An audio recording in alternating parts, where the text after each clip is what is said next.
Oh, there we are. We are finally. We were just beginning to wonder if we were going to be able to come to you live this morning or not. So, yeah, so today in North Carolina, at least, I know it's already been other places, we're expecting severe, massive thunderstorms, perhaps tornadoes. We're in the red zone. It's sort of like, do you know? I mean, there's been nothing on TV but coverage of the potential for problems. So, my plan for today was to talk about transition in living situations when somebody's living with brain change. And I was thinking of transitions like, we've gotten to that place where it's getting challenging and different. But now it's sort of like transitions. How do you get to a safe place in the house? Or how do you decide the house is safe? Or how do you get out of the car? What do you do if you're in the car? So, anyway, a whole different story on transitions. One transition I wanted to let people know about, if you're viewing this at the Snow Approach website and you are planning on coming this afternoon to our Brain Cafe, to our support group effort, or to our exercise program, please don't, because that's when some of the storms should be peaking and we should have our highest risk for trees coming down and power outages and things like that. So we don't want anybody to take a chance and risk themselves.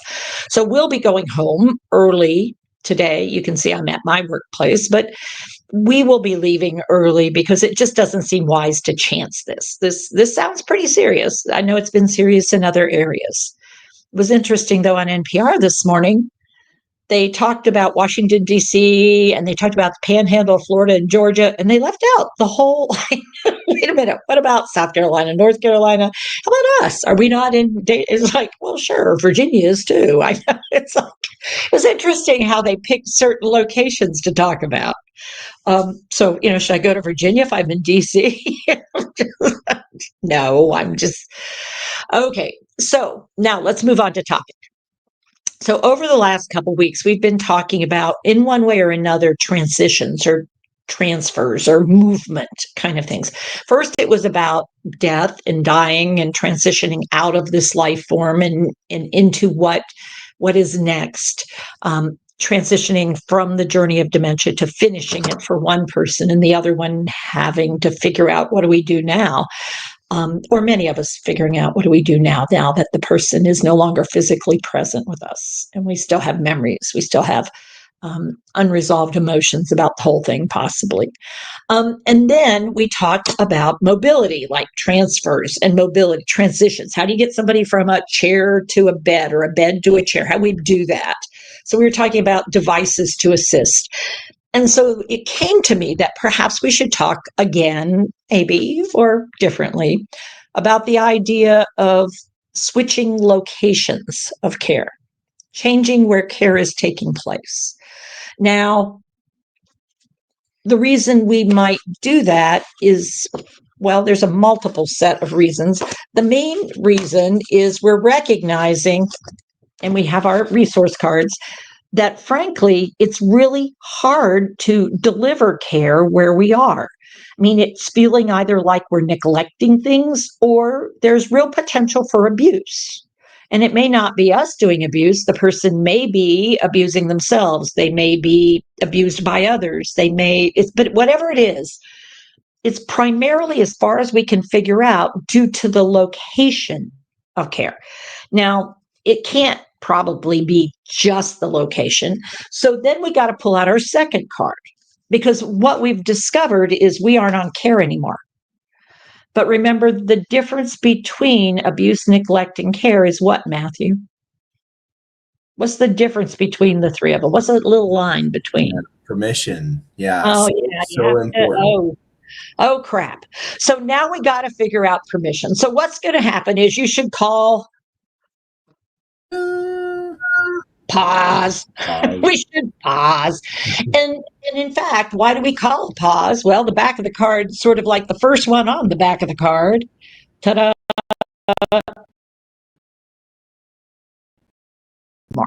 Yeah. It feels like neglect. It feels like abuse. Now, it could be neglect of me, the person who's delivering the care. I'm neglecting other things. I'm neglecting myself. I'm neglecting the person. I'm feeling that sense.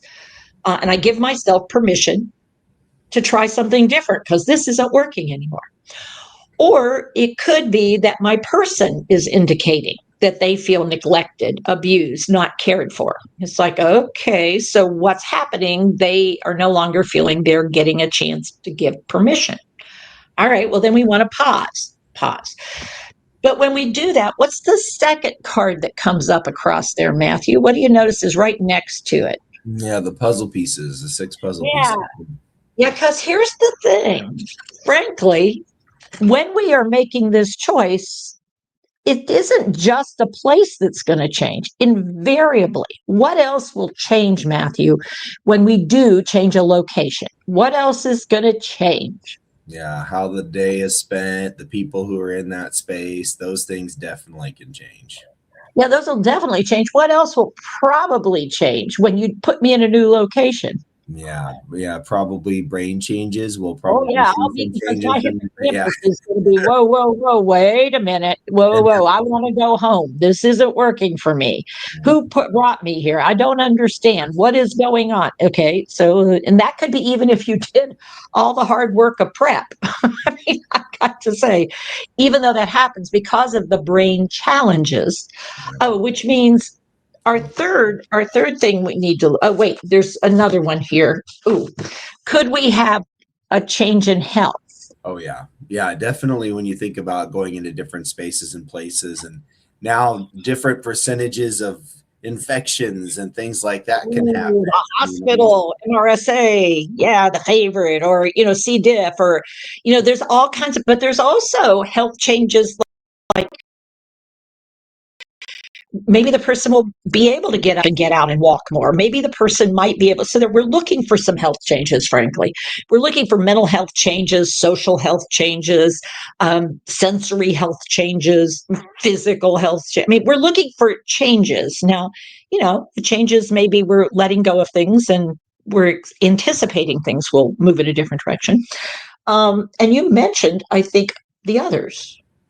So I think, the person. you said Oh, environment. If we change the environment, the time, the person, and I was a little iffy about saying the person changes because we often talk about mhm. how I am who I was. But I'm different, Yeah, and that yeah. idea of we all change, we do change, but when you really think about it, going to a different environment, I could see how who I am, the things that made me could also start to change within that different Yeah, environment as well. well, I mean, and depending on the environment, it might take me back to thinking I'm in college again because it's like I'm in a dorm room, or it could take me to a place where I feel like I'm at work all the time. And it's like, when do I get to go home? Or it could take me to a place where it feels like I'm lost. And how have I responded to have I ever been lost before? So, my previous life experiences, how anxious I get in a different setting. I mean, my behaviors in different settings. I behave differently, certainly in some settings than others. I mean, it's who I am. And so, you might see me like roaming about. It's like if I forget underwear and I'm in the bathroom and I know my grandson, he doesn't get up till late in the day and it is 5:30 in the morning. I'm not going to put a bathrobe back on to go out and grab something out of a laundry hamper because I also know Dick's still asleep. So I don't need to worry about any dogs, but they haven't looked at me like that for a long time. So for me, coming out of my bedroom and looking for underwear may not be very weird, but you put me in a general setting where there's a bunch of people, and probably people are going to be distressed about that at 5:30 in the morning. And yet, all I'm looking for is my underwear. I'm going to go right back in, finish dressing once I find it. Just saying. And I'm going to guarantee that wasn't probably the reason you moved me. So, all right. So now we've talked about some things. We talked about the pause. We talked about that. Okay, let me see where we are now because we were looking at why were we pausing? Okay, so we figured out that we needed to look at the places as a puzzle. Why? What else is on? What's next over there, Matthew? Yeah, so now starting to understand gem states, the Oh gem yeah. states that everybody Oh, wants. so Yeah. now this makes a big difference. Okay, so what gem state am I in, and what gem state are you in? But if I'm the person that's being proposed to move somewhere, we want to approach this transition based on my gem state, my interests, my abilities, my retained skills, and how this move will appear to me, how it will seem to me, what I need to know. And part of it's based on who I am, but part is based on my gem state. Do we want this to look like my same apartment? Or do I want it to feel like a hotel room? Because a hotel room is temporary and I still get to go back home eventually. Now, Matthew, what do you know about my history that might make it okay for it to be a hotel room? Yeah, well, you've done a lot of travel. You've spent a lot of time in different hotel rooms and different spaces, places. And that kind of brings me back to that idea, thinking back to the 6 pieces of the puzzle person, and depending on where you are. So the idea of recognizing too, okay, if Teepa's thinking she's in a hotel room, there's a good chance she may think that she's working. That she's in that space. If she's working, she's supposed to be there to help them, to bring some awareness. So I mean, all of those things coming together that would help to support us with that transition, and the way the resources are laid out to give that. So there's a high probability I'm going to want to support and offer care to people. Yes. So you better be prepared for that. And so somebody better be like, hey, Teepa, I think we need to do a broadcast. Let's set up. Yeah. Like, Matthew's not available, but let's record something. Okay. In the dining room area, potentially. Yeah, or be taking over programming. But we know that the possibility exists. So my stakeholders have prep. And that's where it can make a difference. Now, our next one on our pause is, let's see here. This one down here. Let's go down. Let's slip down here. Yeah, that looks like it's our 5 Ps. So looking at all of the different things that go into our pipes. So we're looking at our pipes and our 5 Ps. So we're looking at the pipes. I've got to prepare for it. I've got to initiate it. We're going to seek participate. We're going to evaluate it. We're going to either sustain everything or do some switching up. Ooh, and Teepa, this has really got me pausing, because I'm going back to gem states. You talked about how important it is that we recognize the gem state of the person who we're supporting, but the idea too of recognizing my own gem state, because I may not be the person to make these decisions. I may not be that right person because of where I'm at with my skills and abilities to truly skillfully go through that pause and the pipes and the 5 Ps. And so recognizing the team, the stakeholder. And recognizing the value of the pause to have some conversations, to do some thinking, to do some of that prep and planning. So this is going to be a multi-step process if we do it well. And here's the thing. Do this with your hands, Matthew. I mean, there's no absolutely forever right answer here. Everybody wants to say, well, this is what you should do. And I'm sorry, there isn't a should. There is a, given everything we know, here is the most reasonable, logical thing to try first. Let's give it a reasonable try, but let's have a backup plan. Let's sort of realize, let's put good effort into this, but let's be willing to go, okay, well, that went sideways. Is it sustainable with some switching, or is it time to go, okay, pause, whoa, that went really down the hill really quickly, or wow, that surprised me, that went better than I thought, yay. Oh, well, don't breathe too quick. So the idea of, wow, okay, now what we didn't mention but is important to keep in mind, keep in the back of your mind, this is like, know it but don't show it. What kinds of dementia might we be dealing with? So what are some of the dementia related variables? Is there a possibility of a delirium on top of a dementia? Is there a possibility of depression or anxiety really raising up as a primary feature? So this card is always sort of important, and we want to have it, I guess it should be down in there somewhere, like in your prefrontal, but we want to be looking and listening and being attentive to things that might be related to this or might be related to one of the other quick firing delirium, anxiety, depression, or could there be a new dementia or a progression in dementia? Because we do want to keep that in our radar zone. So now we've done all that. We're almost ready to come out of the pause. And we've got to decide who and how are we going to initiate this? And it always starts with a positive physical approach. It always starts with a positive personal connector, and it always moves forward with a positive action starter. It's not going to move forward with, you can't stay here anymore. That's not going to move you forward. You know what? I have a big favor to ask of you. I'm really interested in visiting places where they say older adults would really love to be. Because I want your opinion about this, because we're both older adults here, and I'm curious whether you agree with them or you disagree. And I got us invites for lunch because I want us to check this out. Different than mom. I'm going to take you to visit a place for lunch. I'm going to show you two different places, and you can pick from the two, but you can't stay here anymore. Husband, I can't do this anymore. You are simply wearing me out. If you ask me that question one more, okay. And in this case, I think Matthew's right. I am probably not the person who should be doing this right now because I am exhausted. I am really struggling with my role.